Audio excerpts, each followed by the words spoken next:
Winning Time, la nouvelle série HBO qui retrace l'épopée des Lakers en NBA au début des années 80 figure parmi les meilleures nouveautés de l'année. Voici pourquoi il ne fallait la rater sous aucun prétexte.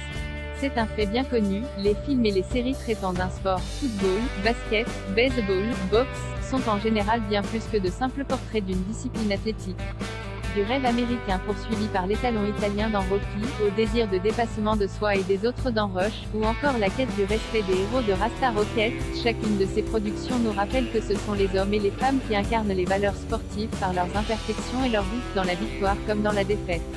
Make America Great Again à cette règle, Winning Time ne fait pas exception. Certes, les fans de NBA vont adorer suivre depuis ses débuts l'épopée incroyable des Lakers au cours des années 80, et l'histoire de ces deux joueurs stars, Earvin Magic Johnson et Kareem Abdul-Jabbar.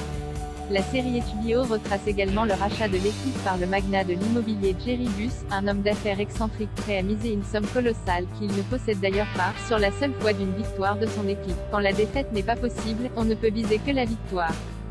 Telle pourrait être l'accroche de cette série célébrant l'épopée exceptionnelle d'une des meilleures équipes dans toute l'histoire du sport américain, qui préfigure celle encore plus grande des Bulls de Michael Jordan dans les années 90.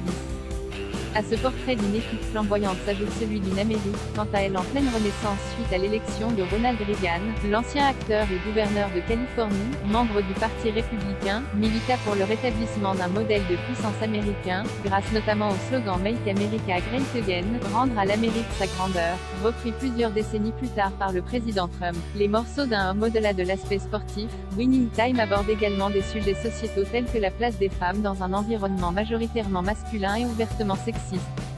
Claire Rothman et Janice Buss occupent à ce titre des places centrales dans l'intrigue, s'imposant peu à peu comme des personnages clés de la série, à l'instar de l'évolution de Peggy Olson dans Mad Men. Le racisme est également abordé en largeur par la série.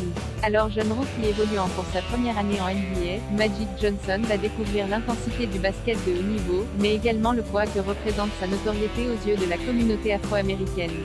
Très vite, un duo mentor, protégé se crée avec Kareem Abdul-Jabbar, dont la conversion à l'islam est abordée dans l'extraordinaire épisode 5, Pieces of a Man. Série à plusieurs niveaux de lecture, servie par un casting composé de visages bien connus, John C. Reilly, Adrien Brody, Jason Clarke, et de jeunes acteurs débutants, Quincy Isaiah et Solomon Hughes sont extraordinaires en Magic et Abdul-Jabbar. Winning Time possède toutes les cartes en main pour s'imposer dans les années à venir comme un nouvel incontournable du petit écran. Un constat apparemment partagé par HBO, qui adore et déjà renouvelé le programme pour une saison supplémentaire.